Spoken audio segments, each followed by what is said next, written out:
Mumula sa Philippine Information Agency, Philippines News Agency, Philippine Broadcasting Service, Radyo ng Bayan, IDC, at Telebisyon ng Bayan.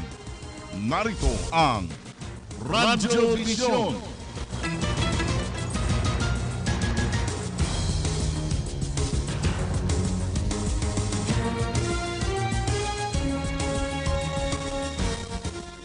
Ay, magandang umaga mga puntang Luzon, Visayas at Mindanao. Pag-usapan po natin mga mahalagang usapin na may kinalaman sa atin bilang makabagong mamamayan Pilipino para sa bagong Pilipinas. Ang inyong higalas kahanginan, ang Joe Bendijo. Morning! Ang oras, samahan nyo kami na pag-usapan ang may init na issue dito sa ating bansa. Live kaming napapanood ngayon sa PTV4 at IBC 13. Live streaming naman po sa www.ptvnews.ph at maaari nyo rin pong i-download ang aming PBS Radio app o PBS Rap sa inyong mga app store. At kung gusto nyo naman po na makilahok sa aming talakayan at pagbati, maaari kayong mag-text sa 0917-759-3041. Okay, 82 days bago po magpasko. Ngayon po ay October 4, 2016. 82 days. Naku, maulang umaga, also. Ang lakas ng ulan, pati kulog. Lalo na kayo na madaling araw, kaya ang hirap bumangon. Wala namang bagyo, yan yung habagat. Yan Yes. yung epekto ng habagat. So, isa-isahin po natin mga kaibigan ang mga magagandang nagawa po ng pamalang Duterte. Ha? Marami po hindi nakikita ng ating mga kababayan dahil may ilan ay consumed by their hatred towards President Duterte. Meron pa rin mga ganun eh. May mga critics pa rin na ang kanilang mga mata ay napiringan sa na makita ang tunay na katotohanan mga kaibigan. Yung indefinite ceasefire between MNLF. Yeah, unang-una na yan. CPP, NPA at government at ang gobyerno ng Pilipinas sa Norway. In fact, meron tayong reporter na pupunta ngayon dyan sa Norway, si Ria Fernandez, para bigyan tayo ng update tungkol sa peace talk sa pagitan ng gobyerno at ng CPP-NPA. Yan, yung Centralized Complaint and Action Hotlines, 911-8888. Yes, ito ay adopted from Davao City. Yes. Diba? Talagang inilagay niya itong proyekto na to para sa buong bansa na ngayon ay talagang working and operational. At saka yung mga dagdag sahod, benepisyo ng ating mga pulis at ang ating mga sundalo. Tuloy-tuloy yan ang pag-ikot ng ating mahal na Pangulong Duterte sa mga kampo ng militar at sa mga pulis. Yung one-stop shop for OFWs dyan sa POEA. Nako mga ganon. Distribution of long overdue Hacienda Luisita sa mga farmers natin. At yung mga agriculture equipment na nabili nung nakarang administrasyon pero hindi na-distribute, ngayon po'y ipinamahagi ng pamalang Duterte. And with regards to that, nagbukas na ng gate ang DAR para sa ating mga kababayan. Oo nga, From matagal din 18 sarado years yan, di ba? ago. Yes. At saka yung mga na-stranded na mga kababayan natin sa Saudi Arabia, immediately repatriated sila sa atin. At yan ay ginastusan ng ating pamalaan. Laglag bala sa airport. May narinig ko ba kayo? Wala na, di ba? Laglag bala sa airport dahil nagbahad ang atong presidente. Pag inyo pa ng sundo niya sa airport, ay wag yun mo. Sabi ng Pangulo, sige, gawin niyo pa yan. Baka laglag is trabaho dyan. Yan, sinabi ng Pangulo. Yung mga balikbayan boxes natin, hindi na nami-mishandled ngayon. Natin maraming reklamo, di ba? Yes, may nagbubukas talaga. Wala na, di ba? Oo. At saka yung araw-araw, halos araw-araw may mga sumusuko, mga drug pushers, mga drug users. 700,000 plus na na mga surrenderies ang sumuko. At syempre nangako na magbabagong buhay. Oo, kasi ito, yung actress na si Krista Krista Miller Miller. at dalawang 8HM model, Timbog. Patay ka dyan, pati si Mark Anthony Fernandez, ayan. Kasi sabi ng Pangulo, okay, kung ayon yung ilahad ang kanilang mga pangalan sa listahan, caught in the act. Yun ang gusto niya. On the spot On the spot. na may ginagawa. Ay, hanggang ngayon, parang hindi nila alam ang Oplan Tokhang. Hindi ba nila alam ang Oplan Tokhang? Dapat alam nyo na yung Oplan Tokhang na yan. Araw-araw kaya may mga nahuhuli, may mga lumalaban. Kasi nga, ganito yan kapag ang isang user at pusher, bangak, Pag ikaw ay nakatake ng shabu at may mga drug raids, halimbawa kahit na may warrant of arrest yan, may baril yan. Tayo nga, hindi tayo gumagamit ng droga, may legit ang ating trabaho, legit businessmen, may baril yan pang mga pusher. Talagang nakuha sila ng video, di ba? Na sila mismong umabot ng droga. Ano nangyari siya kala? Timbog.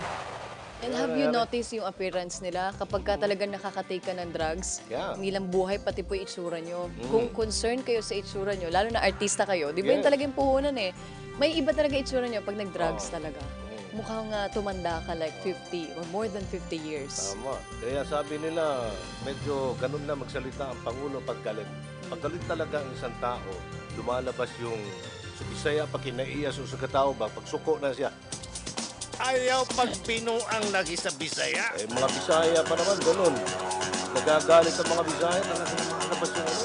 Sa amin nga, pag namimiss lang namin yung mahal namin sa buhay. Pisting yawa ka, gimingaw yung ko sa imo, asa mga gigan, asa mga kaniadto gapon. Ganun Ano ibig sabihin nun? Ha? Yan, namimiss lang namin. Oh, Ang aming mga mahal sa buhay. Ganun Pero galit kami. ka, no? Pero Parang galit sabi nga ka. nila, galit ka ba? Hindi, ganun talaga kami magsalita. Mga Bisaya. Totoo yan. Ganun talaga. Anyway, ayan ha. Okay, tuloy-tuloy na tayo. Another one is yung Ano pa? pagpapabilis ng government services. Ayan. Di ba? Pinakauna niya ito pinag-utos, lalo na nung nasa inauguration pa lang siya, na kailangan wag niyo na pong pahirapan ang ating mga kababayan o kahit konting mag-cause ng sakit ng ulo sa ating mga kababayan. Yan. May mga buses na rin sa airport. Yes. Mga P2P buses. Dati, wala. Ang hirap ng taxi dyan. Alam mo, ang taxi dyan dati, 3,000 ang bayad. Makati lang. Oo, ngayon, tapos may mga meron ng mga nanggagancho buses. pa. Diba? Sumasama Kaya ka na ng ba? galing. Kaya ka? Hindi pa naman, pero I hope so. Na sana hindi ako mabiktima ng mga Wala ka yan. bang plano? Bumiyahe? Wala na. Okay. Ang plano ko ngayon magpunta sa Davao. Uy, maganda sa Davao ngayon, ha? Yes. Oo. Sponsored by Aljo. Ayan. May ganon. Patay Di ba tayo tayo? Sama-sama tayo. Okay, sige. 1 sack of rice added dyan sa ating 4-piece cash assistance sa mga mahihirap natin. Ulit-ulitin natin yung mga benefits sa ating mga fallen soldiers, increased allowance sa ating mga Olympic delegates, at ano pa ba? Marami pa, mga kaibigan, ha? Opening ng Dar Gates, distribution ng long overdue Hacienda Luisita. Itong FOI bill. Di ba? Executive order. Yes, Executive order. EO. 60% ng government departments ay sako po nito nga EO na pinirmahan ng ating Pangulo. Hopefully, aayusin na rin ng ating Department of Transportation ang Yes. daloy ng traffic. Medyo magulo pa ang traffic. The first 100 days. Meron namang yun ang nabawas, tanong. like mga 7 minutes, kahit pa paano. Uy, okay na yun, ha? Oo, yung mga pagdagdag ng mga bagon. Okay, mayan tutuloy pa. natin yung mamaya, mga kaibigan, sa mga accomplishments ng ating pong May nagtatanong, bakit daw Duterte natin to administration. sinasabi? Oo.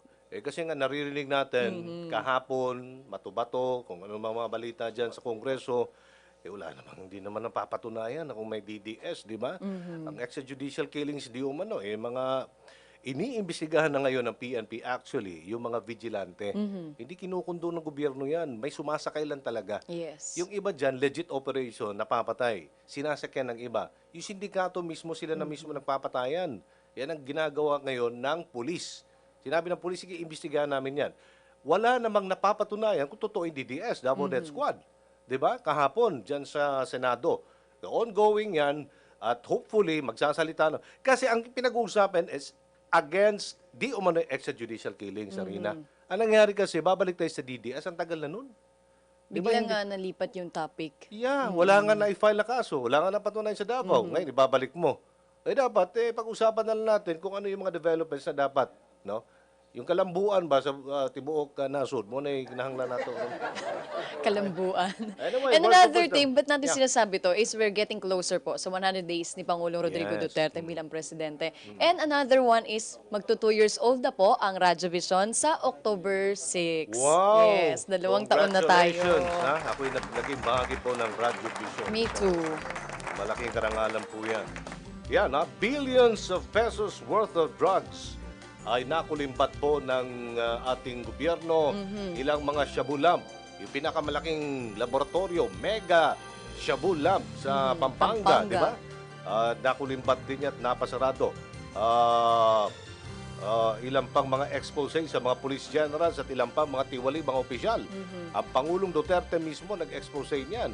Di Yung ba? sa mga listahan na Sabi nga inilabas niya, niya. itataya ko buhay ko, itataya ko ang presidency. Kaya nga, ang dami yung mga, di ba, ang mga ano niya sa buhay, no? Death threats. Death threat. Oo.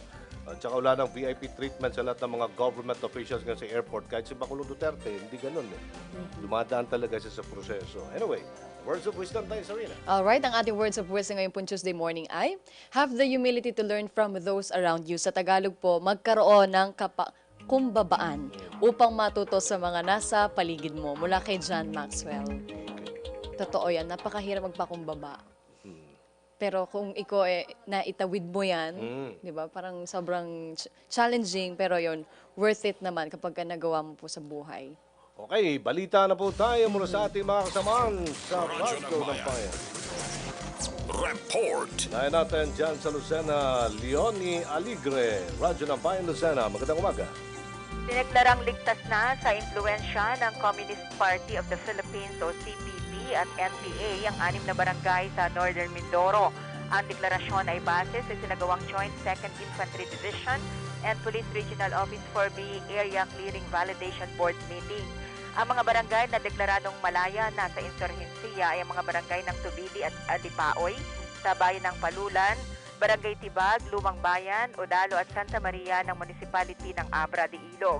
Ayon kay Brigadier General Amador Tabuga, Assistant Division Commander ng 2nd Infantry Division at siya ring chairman ng Area Clearing Validation Board, ang naturang deklarasyon ay patunay sa matagumpay na ginawang serye ng Bayanihan Team Activities o BTA sa mga lugar. Ang BTA ay naglalayong matukoy ang mga issue sa kanayunan na karaniwang kinasasangkutan ng CPP-NPA.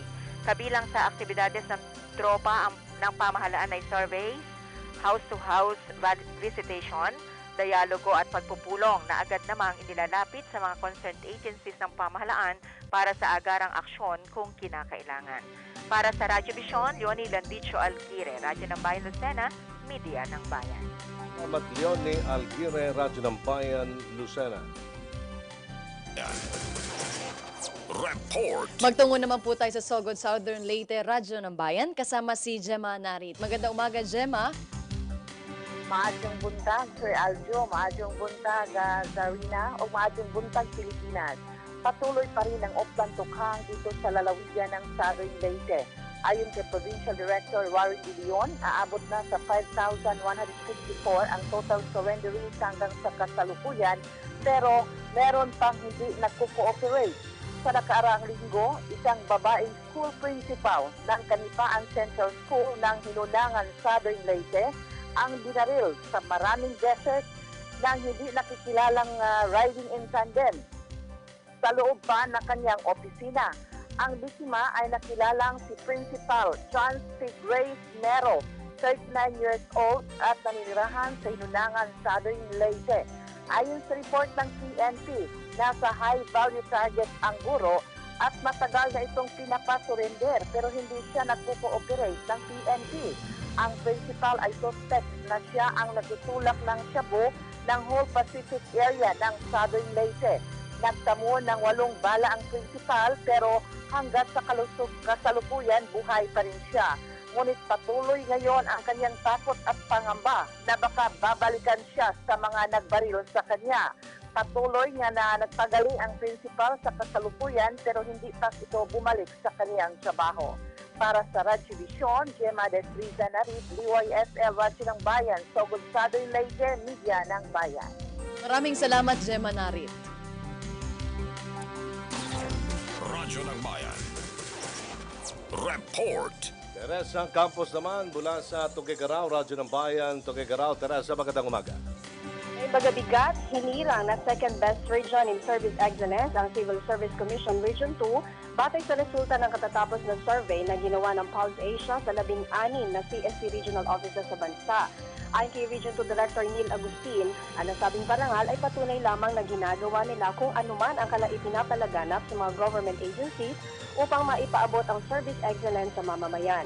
Nauna rito ay hinirang din ng Office of the President ang CSC Region 2 bilang Region of Excellence itong 2015 matapos maitalaw ng rehiyon ang may pinakamaraming ahensya na pasok sa Seal of Service Excellence at higit sa lahat ay walang naitanang bumagsak na ahensya ng gobyerno sa isinagawang ARTA survey kumpara sa ibang rehiyon.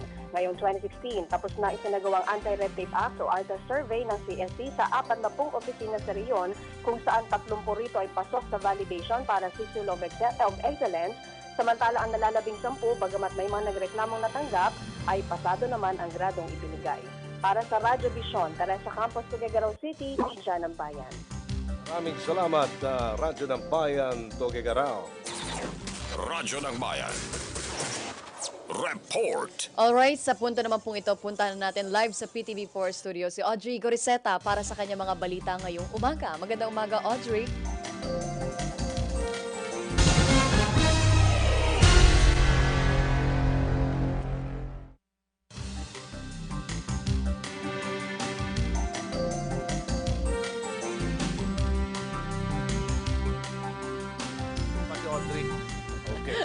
Ganito kasi yan, pag may press conference, no, halimbawa ang Pangulo, tinatanong siya, mensahe niya, issue, halimbawa, illegal na droga. Sinasabi niya, okay, tumigil na kayo, STOP, tigil na. Kasi nga, meron tayong Oplan Tokhang. Due process yan eh. At least ini-inform ka na ikaw nasa listahan, nasa OB list. Okay, tumigil ka na. Pag hindi, magkakaroon kami ng raid. Kasi nga, kukunan ka talaga ng ebidensya. Siyempre, hindi ka naman pwede pumasok dyan kung wala kang warrant of arrest o kaya search warrant, di ba? Okay, yung iba, may mga warrant of arrest.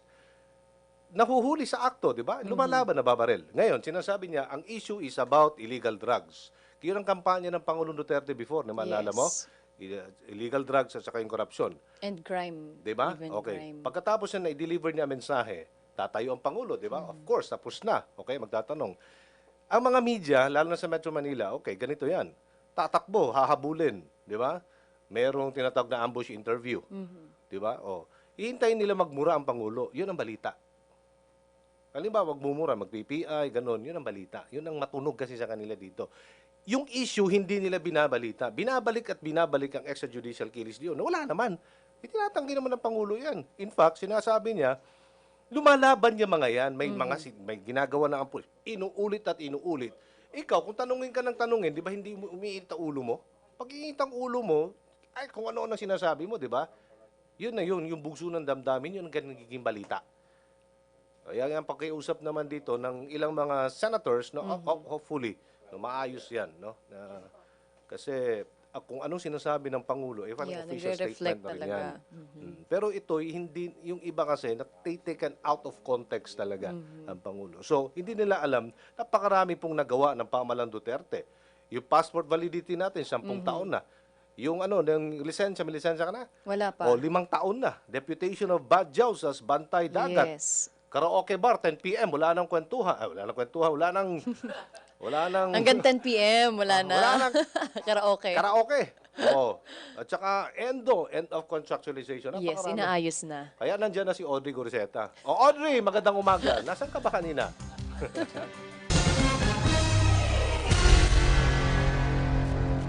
Narito na ang may init na balita dito sa Radyo Vision. Pagdinig ng Senado kaugnay sa di umano'y extrajudicial killings, itinuloy. Pagtaas ng combat duty and incentives pay ng mga sundalo at pulis, nilagdaan na ni Pangulong Rodrigo Duterte. At mga kumpanya ng langis, nagtaas ng presyo sa kanilang produktong petrolyo. Magandang umaga Luzon, Visayas at Mindanao. Halos tumagal ng 12 oras ang pagdinig sa Senado sa di umano'y extrajudicial killings. Dumalo sa pagdinig ng Senado ang mga pulis na idinawit ng umano'y dating Davao Death Squad member na si Edgar Matubato sa mga pagpatay na nangyayari umano noong Davao City Mayor pa lamang si Pangulong Rodrigo Duterte. Tahasang itinanggi ni SPO3 Arthur Las Cañas at dating Police Senior Superintendent Dionisio Abude ang mga paratang ni Matubato. Ayon sa kanila, puro kasinungalingan lamang ang mga alegasyong ibinabato sa kanila. Samantala, dinepensahan naman ng mga kasamahan ni retired Police Superintendent Dionisio Abude sa Davao City Police Office ang dating hepe ng ilang police station sa Davao. Anila, hindi kapani-paniwala ang pagkakadawit ni Abude sa umano'y Davao Death Squad.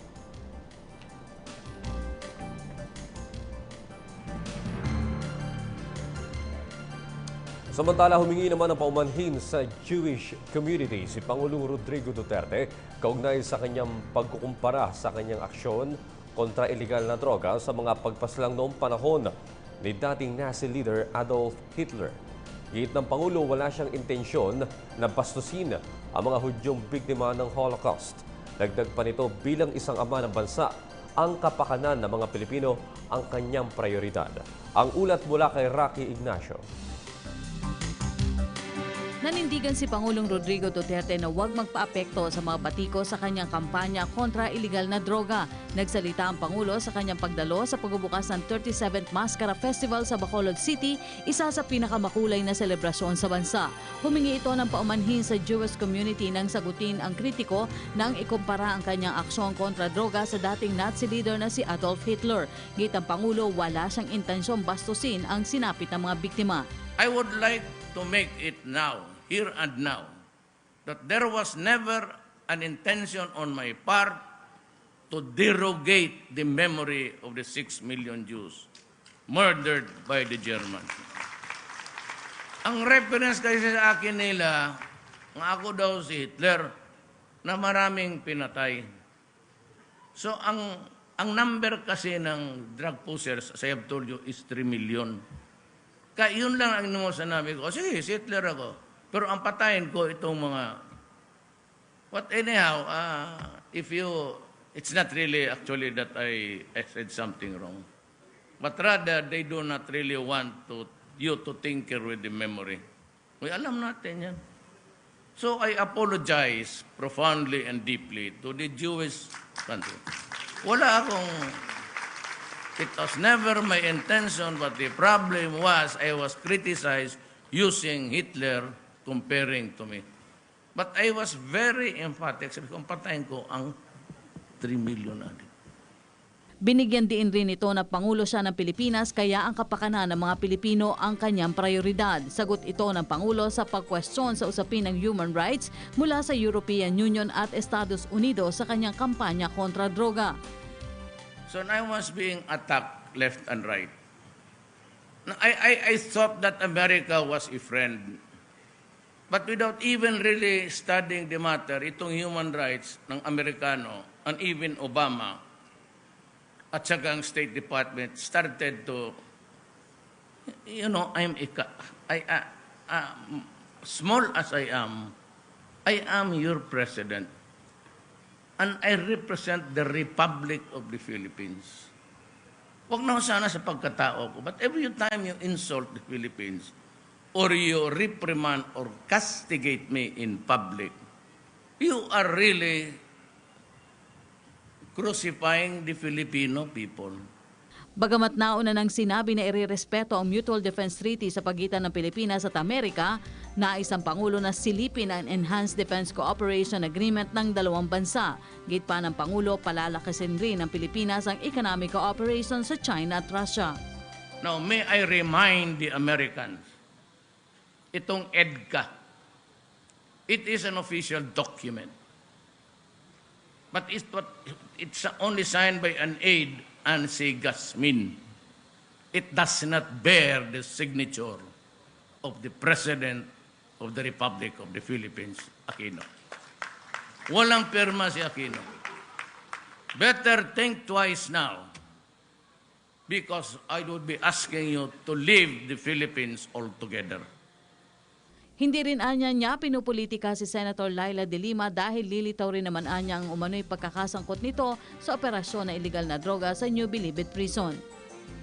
Nga natapos ang eleksyon, bira siya ng bira. Ngayon, yung kanya lumabas na ngayon. And I said a very nice, not so nice statement. I said, you know, you are screwing your driver and you're screwing the nation. Dagdag pa ng Pangulo, napakalawak na ng epekto ng iligal na droga sa bansa na hindi na dapat isantabi. Mula sa 800,000 drug dependents, aabot ito sa 1 milyon sa katapusan ng taong 2016. Wala ng pondo sa 2016 national budget para sa pagtatayo ng rehabilitation center sa mga ito. Kaya isa ito sa magiging prioridad sa susunod na taong national budget.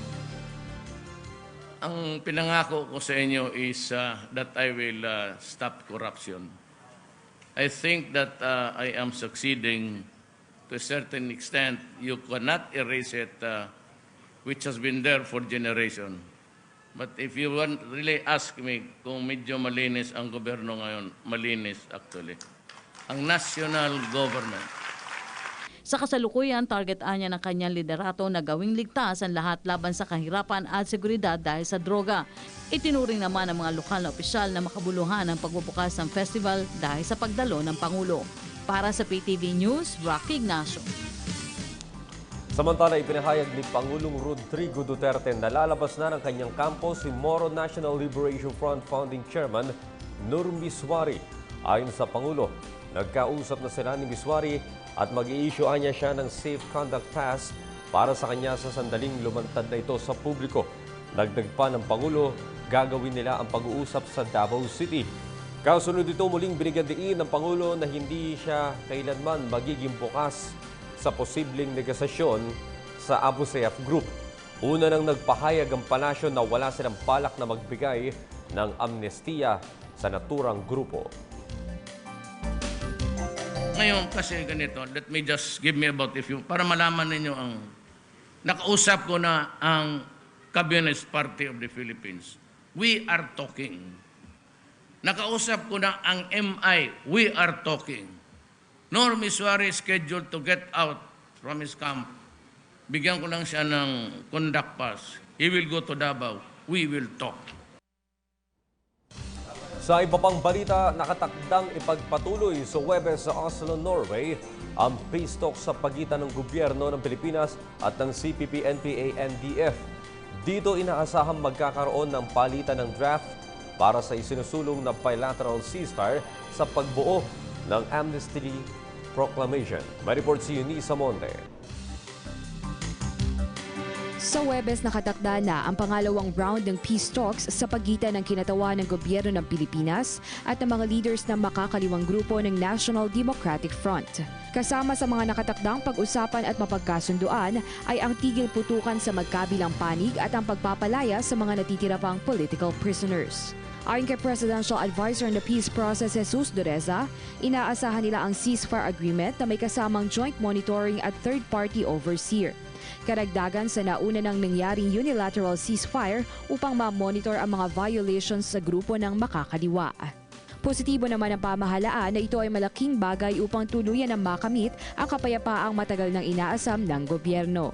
Dagdag pa ni Secretary Dureza, magiging posible labang ito kung magkakasundo ang dalawang panig sa mga issue ng social at economic reforms. Sa katunayan, nakapag-draft na rin ang dalawang panig ng SASER o ang Comprehensive Agreement on Social Economic Reforms na pagdidiskusyonan sa gaganaping second round ng peace talks. Samantala, tiniyak naman ni GRPP's panel at Labor Secretary Silvestre Bello III na handa na rin ang draft amnesty list na may 400 miyembro ng NDF na kasalukuyang nakadetain. Handa naman raw magbigay ng general amnesty ang Pangulo oras na magkaroon ng balanseng konklusyon. Matatandaan nitong Hulyo ay pinag-utos ni Pangulong Duterte ang pagpapalaya sa 22 detained NDF consultants kung saan ang 16 rito ay kasama na sa first round ng peace talks. Para sa PTV News, Eunice Amonte. Magandang balita para sa mga sundalo at pulis. Nilagdaan na ni Pangulong Rodrigo Duterte ang executive order na naglalayong taasan ang combat duty at incentives pay na kanilang natatanggap kada buwan. May report si Sweden Velado. Magandang balita ang hatid sa ating mga magigiting na sundalo at pulis ng nilagdaang Executive Order No. 3 ni Pangulong Rodrigo Duterte. Kasalukuyan ay 500 piso kada buwan ang natatanggap na combat duty pay ng mga kasapi ng Sandatahang Lakas ng Pilipinas, habang 150 piso naman ang kanilang combat incentive pay kada araw na sila ay nasa operasyon. Ang unipormadong tauhan ng Pambansang Pulisya ng Pilipinas ay kasalukuyang nakakatanggap ng combat duty pay na 340 piso kada buwan. Sa ilalim ng bagong lagdang EO, magiging 3,000 piso na kada buwan ang combat duty pay ng mga kasapi ng AFP at PNP. Ang mga kwalipikado para sa combat duty pay ay mga sundalo at pulis na may tinutupad na combat activities at operasyon. Ang combat incentive pay naman ay 300 piso na kada araw para sa mga pulis at sundalong direktang nakikipaglaban sa mga lawless element, gaya ng mga terorista at insurgent group na bahagi ng Operations Order o Fragmentary Order ng AFP at Mission Order naman ng PNP. Para maisakatuparan ito, nakasaad sa kautusan na manggagaling ang inisyal na pondo mula sa Miscellaneous Personnel Benefits Fund habang hindi pa ito na isasama sa budget ng AFP at PNP. Sa ilalim ng Section 5, Article 16 ng ating konstitusyon, ang kapakanan at benepisyo para sa mga tagaligtas at tagapagtanggol ng ating bansa ay dapat maging pangunahing prioridad ng pamahalaan. Epektibo na ang Executive Order No. 3 nitong 1 ng Setyembre 2016. Para sa PTV News, Sweden Velado. Sa iba pang balita, inaresto ng Quezon City Police District o QCPD ang starlet na si Krista Miller at 2 pang modelo sa magkahiwalay na anti-illegal drug operation sa Valenzuela at Quezon City. Unang naaresto ang 2 FHM models na sina Leah Alelin Bolia at Jeremy Padolina na itinuro si Miller bilang kanilang source. Nasampahan na ng kasong paglabag sa Republic Act 9165 o Dangerous Drugs Act, ngunit maaari pang makapag-bail out o makapagbayad kapalit ng pansamantalang paglaya ang 2 modelo, habang si Krista Miller o Crystalline Engel Bacolod sa tunay na buhay ay maaharap sa isang non-bailable na kaso matapos mapatunayan na nagbebenta ito ng shabu na nagkakahalaga ng 3,000 o 3,000 piso sa isang police pusher buyer. Tumanggi namang magbigay ng pahayag si Miller ukol sa kanyang pagkakaaresto. Samantala, ang artistang si Mark Anthony Fernandez ay nahulihan din ng 1 kilo ng marijuana sa may isang checkpoint sa Angeles, Pampanga.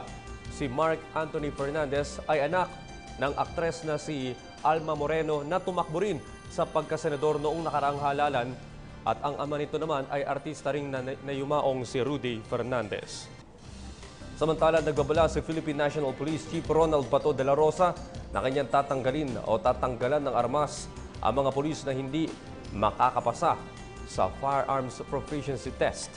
Gate ni de la Rosa, walang puwang sa pambansang pulisya ang mga pulis na hindi marunong bumaril, lalo na ngayong mas pinaigting pa nila ang kampanya laban sa illegal na droga. May report si George Bandola. Padidisarmahan na ni Chief PNP General Bato de la Rosa mga pulis na babagsak sa isasagawang firearms proficiency test.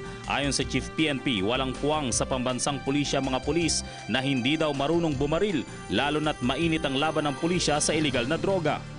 And I am giving instructions to the Director of DSRDD na ibalik yung ating firearms proficiency test ASAP. At yung hindi mag-qualify, sorry na lang kayo, didisarmahan ko kayo. Huwag kayong umasa sa ibang tao. Kailangan personally, mag-train talaga kayo.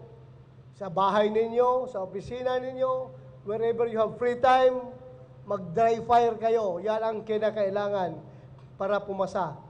Sa pamamagitan ng Chief PNP Shooting Cup, nakapangalap ng 15 million pesos ang PNP. Ibibili daw ito ng mga ammunition reloading machines para sa mga PNP regional offices at mga dagdag na bala para sa patuloy na pagsasanay ng mga pulis. Sana everyone will qualify para naman may pagmayabang natin sa buong mundo na tayo lang ang police agency sa buong mundo na 100% qualified to hold pistol, qualified to hold handguns, lahat ng ating kapulisan. at para lalong mas matakot ang mga kalaban natin, lalong-lalo na sa ating war on drugs. Para sa PTV News, George Bandola. Inaprubahan na ng mababang kapulungan ng Kongreso ang budget ng Presidential Communications Office para sa susunod na taon. Ikinatuwa naman ng mga ahensya nakapaloob sa PCO, kabilang na ang PTV, ang pagkakapasa ng budget na isang umunong magandang simula para sa pagbabago sa mga himpilan ng gobyerno. Ang ulat mula kay Julius Tisamburon. Are there any objections? The chair hears none. The period of interpellation for the budget of Presidential Communications Operations Office, including attached agencies and corporations, is now terminated. Ikinagalak ng Presidential Communications Office o PCO at mga ahensyang nakapaloob dito ang pagkakaaproba ng budget nito para sa taong 2017. Sa budget hearing na pinangunahan ni Deputy Speaker Gwendolyn Garcia, 3rd District Representative Danilo Suarez at Parañaque City Representative Eric Olivares, tinalakay ang paglalaan ng pondo ng PCO. Kabilang na ang pagbibigay pansin sa pasilidad ng mga government media, partikular ang People's Television o PTV4 at Bureau of Broadcast Services o Radyo ng Bayan. For fiscal year 2017, the Presidential Communications Operations Office is proposing a 1.255 billion budget distributed as follows. For PCOO proper, 234,994,000 pesos. Bureau of Broadcast Services, 317,422,000 pesos. For Bureau of Communication Services, 42,044,000 pesos. And for the National Printing Office, 11,372,000. For News and Information Bureau, 131,902,000. For the Philippine Information Agency, 336,772,000. For the Presidential Broadcast Staff, 180,895,000. Presidential Communications Operation Office for 2017 reflects an overall increase of 9,739,000 or only 0.78% than the 2016 approved budget. Pero ang sa akin, in as much as this budget really was not prepared by the newly appointed secretary, we will give them that elbow room that maybe in 2018, he can come up with more responsive budget. Hindi natin alam magkano ba ang Senate aside natin para pang-PR on the position of our President. Kasi araw-araw po, you really have to come up with this statement. Pansin naman ni Communications Undersecretary George Apasible na tila suportado sila ng mga mambabata sa pagkakapasa ng panukalang pondo. Sila pa nagsasabi na medyo maliit yata hinihingi nyo. So, which is nice. So we were prepared. It was good news. It was very quick. And I think they're very much supportive of PCOO's goal in creating a good platform for our President. Ikinatuwa din naman ni PTV4 General Manager Dino Apolonio ang pagkakapasa ng budget ng PCO sa Kamara. Tila ba'y senyalis na ito ng unti-unting pagbabago sa mga himpilan ng gobyerno. Present din sa budget hearing ang ilang undersecretaries ng PCO, mga opisyal mula sa IBC Channel 13 at Apo Productions Unit. Naninindigan ang PCO na patuloy na gagampanan ng responsibilidad na maghatid ng patas na balita at impormasyon sa publiko, direkta man mula sa Pangulo o di kaya mula sa iba't ibang ahensya ng gobyerno. Mula sa Kamara de Representantes para sa PTV News, Julius Tisamburon. Abiso po sa mga motorista, muli na namang nagpatupad ng dagdag presyo sa mga produktong petrolyo ang mga kumpanya ng langis. Epektibo kaninang alas 12 ng hating gabi, nagpatupad ng dagdag presyo ang kumpanyang Flying V. Batay sa kanilang abiso, 35 sentimos ang taas presyo sa kada litro ng gasolina. 60 sentimos naman ang taas presyo sa kada litro ng diesel. Habang nasa 40 sentimos naman ang dagdag presyo sa kada litro ng kerosene. Epektibo rin kaninang alas 6 ng umaga, nagpatupad din ng kaparehas na oil price hike ang kumpanyang Sea Oil. Habang ang mga kumpanyang Phoenix at Uni-Oil naman ay nagtaas presyo lamang sa kada litro ng kanilang gasolina at diesel. At yan po naman ang aming mga nakalap na balita at impormasyon para sa Radyo Vision. Ako po si Audrey Goriseta. Balik muna sa inyo, Aljo at Sharina. Maraming salamat, Audrey Goriseta. magandang balita para sa PCO, no? Meron na tayong budget. Yes. Naki-yes ako. Bibigyan natin ng dekalidad na mga pagbabalita, tuloy-tuloy na impormasyon. Political stability, ang pagbibigay ng trabaho, health, and ilan pang mga isyung hindi napapansin ng mga mainstream, no? Ng mga sa mainstream media. Yes. Yung sa atin, yung mga sports development at iba pa, no? Meron tayong mga alternative, no, na mga programming, lalo na sa Radyo ng Bayan, sa PBS, and of course sa PTV4. Wala naman tayong mga chismis dito, wala naman tayong telenovela, kung hindi, puro mga public service, Yes, no, yun mga ang balita mahalaga sa talaga. gobyerno. Yun, halimbawa, itong mga ginagawa ngayon ng pamalang Duterte, itong 700,000 surrenderies at tuloy-tuloy ang pagsuko ng mga drug users at mga drug pushers at may mga interventions ng ginagawa. Sabi nga ng Pangulo, yung budget ngayon, yun yung nakaraang budget. So hindi siya makapagtatayo ngayon ng mga rehab centers. Hindi pa Ngayon na may magagamit. budget na, sa next year hopefully, Sarina, mga kaibigan, magtatayo na ng mga drug rehabilitation because ganun pa rin ang thrust natin. Save the users and jail the pushers. Yun naman talaga. Pero pag bumabalik, Oblantokhang, may nasa OB list, babalik pa rin. Lumalaban. Pag lumalaban, patay. Ganun lang naman yun Dedo, patay. I believe it's time na talaga para Yes. baguhin ang ating government stations para ipahatid sa ating mga kababayan yung mga programa talaga hindi napapansin ng ating gobyerno. Tayo kasi yung bridge, yun ang aking paniniwala talaga. Tama. And we are more on public service po talaga. Okay. Weather report muna tayo mula kay Desiree Dionio. Desiree, magandang umaga. Yes, magandang umaga din sa inyo dyan at sa ating mga taga-subaybay. Narito na ang mga dapat ninyong malaman sa lagay ng panahon. Wala na pong bagyo sa loob ng Philippine Area of Responsibility. Ito'y matapos makalabas na ng ating boundary itong Typhoon Igme kahapon at tuloy na ng tinahak yung bahagi ng Japan. Huli po itong namataan, yan po ay sa layong 860 kilometers north-northeast ng Basco, Batanes. Taglay nito ang hanging umaabot sa 195 kilometers per hour at bugsong nasa 240 kilometers kada oras. North-northwest yung inaasahang pagkilos ng bagyo, bilis naman na 20 kilometro bawat oras. At bagamat kalalabas lamang ng isang bagyo, isang panibagong sama ng panahon naman yung namataan ng Pag-asa sa labas ng Philippine Area of Responsibility. Alas 4 kaninang umaga, huli pong namataan ng isang low pressure area. Yan po ay sa layong 1,530 kilometers silangan ng Luzon. Ayon kay Pag-asa weather forecaster sa Moldoran, posible itong pumasok dito sa ating boundary at maging ganap na bagyo sa mga susunod na araw, kaya naman tutok lamang sa mga updates ng Pag-asa. Sa atin ang mga alagay ng panahon, intertropical conversion zone pa rin yung dominante, partikular na dito sa may eastern section nitong Visayas, gayon din sa may Mindanao. Marahil bago po sa inyong pandinig itong tinatawag nating ITCZ, kaya ito explain lamang natin. Itong ITCZ ay yung lugar kung saan nagsasalubong yung hangin mula sa northern at sa may southern hemisphere. Kapag nagkakaroon ng pagsasalubong ng hangin, nakakabuo ng mga kaulapan at ito nga yung nagdudulot ng mga pag-ulan. Sa mga susunod na oras nga, maulap na kalangitan na may kasamang may hinagang sa katamtamang pag-ulan yung iiral dito sa may Bicol region. Gayon din sa rehiyon nito nga Eastern Visayas, pababa sa may Caraga hanggang sa may Davao.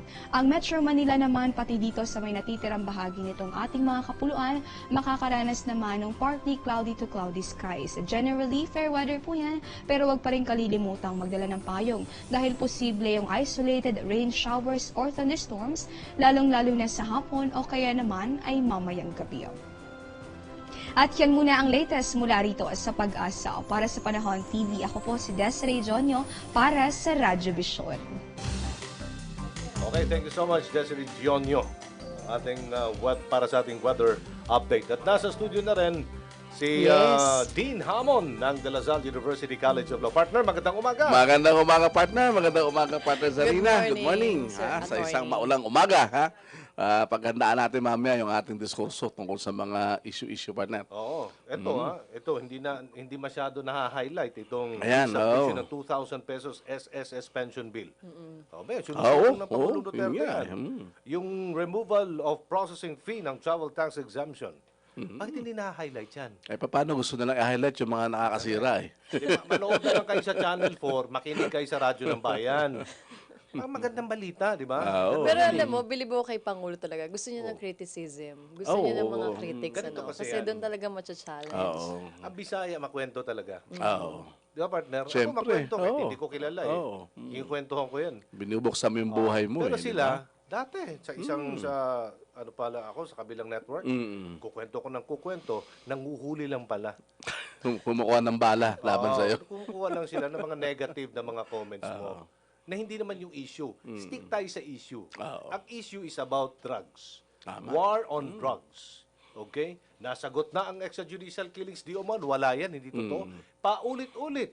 Tinatanong. Ikaw naman, paulit-ulit na sasagutin, hindi ka ba iinit ulo mo ba? Ay, siyempre. Di ba? Nagagalit Iinit ang ka. ulo mo talaga dyan. Habang ikaw umiinit ang ulo, yun na.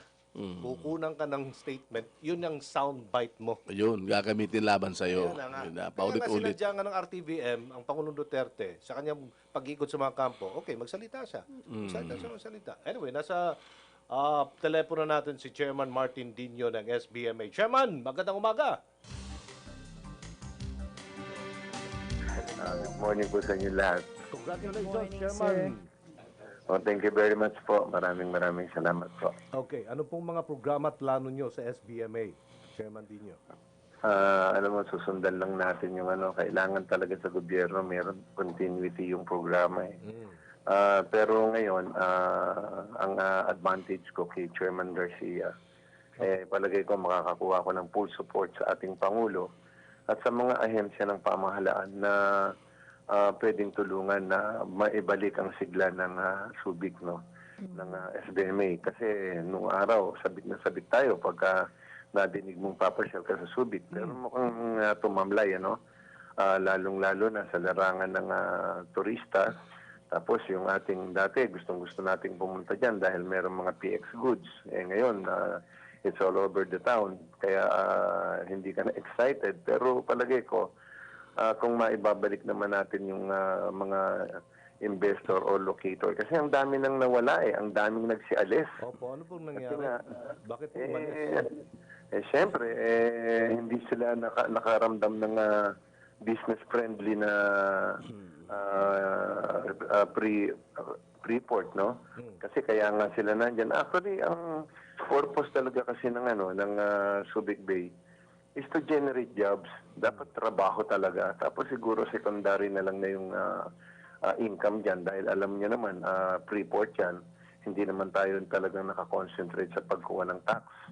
Kaya lang, pagka lumalabas na ng Subic Bay pre-port ang mga goods, that's the time na maniningil na ng tax ang ating pamahalaan. At siyempre, during the time nung pumasok yung mga sasakyan dito, ang daming nangyaring smuggling.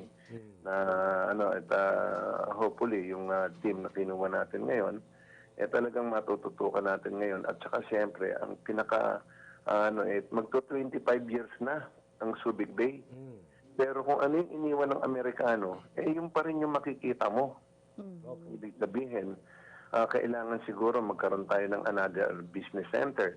Kasi kung pupunta yung mga locator natin ngayon, wala na siyang space para dahil naubos na, meron tayong mahigit 1,000 na international at saka local locators. Ang ibig sabihin ng locators, yung mga investor, no?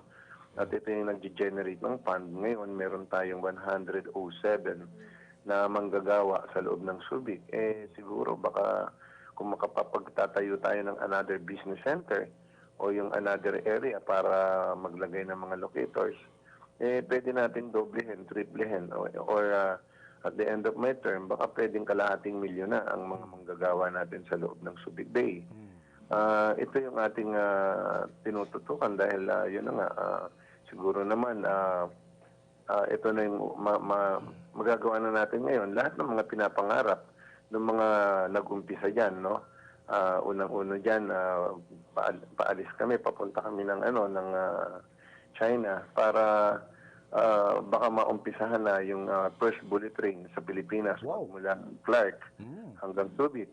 At pag nangyari yan, pwede nang mag-bullet train, mag-doktong ang Clark, Manila. Kasi Sabi ko nga, wala na tayo naman po problemahin pagdating sa mga right of way. Tatabi lang tayo sa SLEX Tatabi lang tayo sa North Diversion. So, bagsak mo, andyan ka na sa nandyan ka sa Balintawak. Tapos sumunod ka lang dun sa ginawa nila ngayon na na mga highway.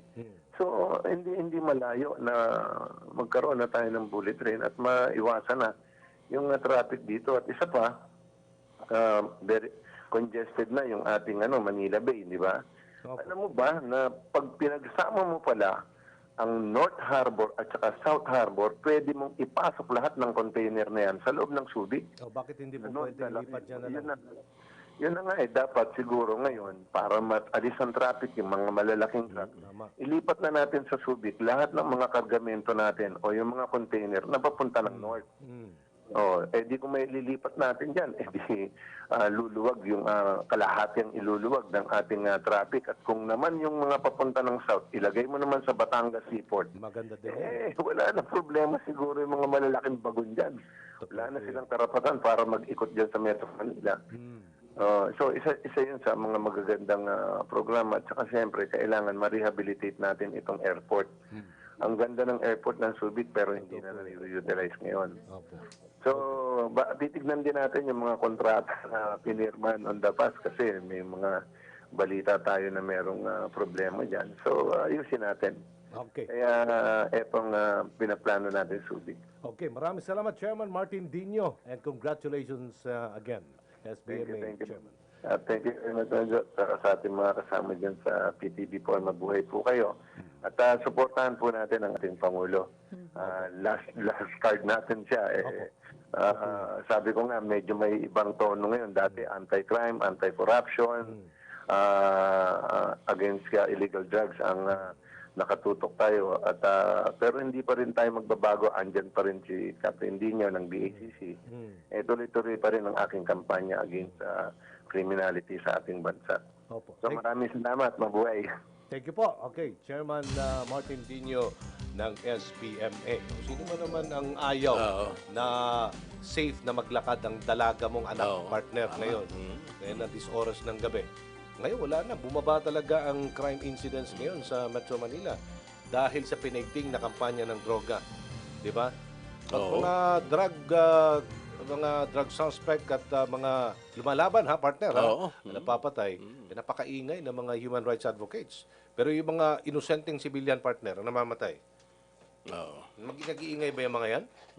Wala, di ba? Anyway, sige, text tayo. Alright, may mga text po tayo. Attorney Aljo, Congratulations to George Ambas Jr. for passing the psychometrician board exam from Ana Auditor. Thank you po. Sana po matulungan kami ni Pangulong Duterte na mawala na ang job order system dito po sa aming lokal na pamahalaan ng Cavite. Maraming salamat po. Good morning, ma'am, sir. Tanong ko lang po, how true po ang storya na hanggang October 31 na lang ang mga barangay elected officials at appointed na lang hahalili sa kanilang mga posisyon from RC at ng Tagum City. Maraming salamat po. And last one na lang, good morning. May tanong lang po kami kung may pag-asa pa ba ang dagdag pensyon ng SSS mula sa mga senior citizen? Yes, naka-resubmission siya ngayon. At pag-uusapan pa po kung ano ang mangyayari dito sa dagdag na 2,000 sa SSS pension. Okay. Radyo ng Bayan, report muna tayo. Radyo ng Bayan. Kikangkang Malu Apego, Diaz Butuan. Malu, may buntag. Dagang salamat, Kabang Aljo. Tinimok ngayon ng Department of Interior and Local Government ang mga lokal na pamahalaan sa Caraga Region na taasan pang antaas ng serbisyo sa mga senior citizens. Ngayong ipinagdiriwang ang Elderly Filipino Week sa buong bansa. Ayon kay Ginoong Jeffrey Ramon ng DILG sa ngayon, aabot lamang sa 5 mula sa 73 lokal na pamahalaan sa buong Caraga na pumasa sa Seal of Good Housekeeping Assessment ukol sa serbisyo sa mga matatanda. Anya dapat pagsisikapan ng mga lokal na pamahalaan na maging functional ang mga tanggapan ng Office of the Senior Citizens Affairs. Ibinunyag naman ni Senior Citizens Federation Vice President Mr. Precioso Maraviles na sa buong Caraga Region higit kumulang sa 24,000 mga senior citizens ang nakatira. Bunyag din ni Kinang Wilma Heralia, focal person para sa senior citizens ng Department of Social Welfare and Development Caraga, Isang centenarian ngayon ang nakikilala na sa Cabadbaran City, Agusan del Norte upang bahagian ng 100,000 pisong pabuya mula sa pamahalaan. Para sa Radyo Vision, mula sa DXBN, Radyo ng Bayan Butuan, Malu Pizarro Apego, Media ng Bayan. Radyo ng Bayan. Report. Alright, mula naman po sa Butuan. Maraming salamat, Malu Apego. Mula naman po sa Butuan Radyo ng Bayan, puntahan naman natin ang Iligan Radyo ng Bayan kasama si Biema Menyoza. Magandang umaga, Biema. Maayong buntag. Formal na magsisimula ang selebrasyon ng Consumer Welfare Month sa lungsod ng Iligan ngayong araw ng Martes, 4 ng Oktubre sa pamagitan ng motorcade na pangungunahan ng Department of Trade and Industry o DTI Lanao del Norte Provincial Office kasama ang mga miyembro ng Local Price Coordinating Council o LPCC, Iligan Bankers Club at mga business establishments. Susundan ito ng press conference na gaganapin sa DTI Negosyo Center kung saan inaasahang tatalakayin ang mga issue na may kinalaman sa tema ngayong taon, Consumer Protection as Shared Responsibility. Ipinaliwanag ni DTI Lanao del Norte Consumer Welfare Division Chief Elvera Redoblado, ang tema ngayon ay nakasentro sa proteksyon sa consumer sa aspetong pinansyal. Ito ay upang mabigyan sila ng kaalaman tungkol sa tamang paggamit ng pera o money and asset management tulad ng saving, investing, budgeting at insuring. Ilan din sa mga aktibidad na inihanda ng DTI Lanao del Norte para sa isang buwan na selebrasyon ay Student Consumerism Seminar, LPCC Consumer Quiz, Organic Farming and Product Forum, Financial Consumer Seminar on Credit Cards, Vendors Quiz at pagkilala sa mga Bagwis awardees. Ibinahagi din Redoblado na lalo pang pinalakas ng kanilang tanggapan ang enforcement sa fair trade laws sa pamagitan ng regular monitoring, gayon din ang pagsasagawa ng consumer education sa bawat barangay. Para sa Radyo Vision, Biema Menyoza, Iligan City, Media ng Bayan. Maraming salamat, Biema Menyoza. Okay, next. Okay, sana. Yes, ito po. Good morning po, Sir Aljun Pogi and Ma'am Zarina. Nah. Mr. President, wag mong lubayan ang mga drug addict at drug lord dito sa Mati City, Davao Oriental. Good morning, Ma'am, Sir. Sana po dagdagan ni President Duterte ang edad ng pulis. Umabot sana ng 35. Good morning po. Pag-greet ko lang sana ang Triskelion Taugama PE ng Happy Anniversary and Ticket Chapter. Maraming salamat po. Okay. Tayong oras, Zarina, paalam ka na. Yes, gusto mo magpasalamat sa lahat ng mga nag-text, nanood at nakinig ngayong umaga dito sa Radyo Vision. Kung na-miss po ang aming edisyon ngayong umaga, maaari kayo mag-log on sa youtube.com. Muli, ako po, si Zarina Lusueco. Channel 4 po, susunod kagad. Good morning, Pilipinas. At nakasama ko si Dean Hammond dito. Hamon Bendijo right after Radyo Vision. Yung higanas kanginan, Aljo Bendijo. Dagang kay salamat, dalay ko ng Diyos.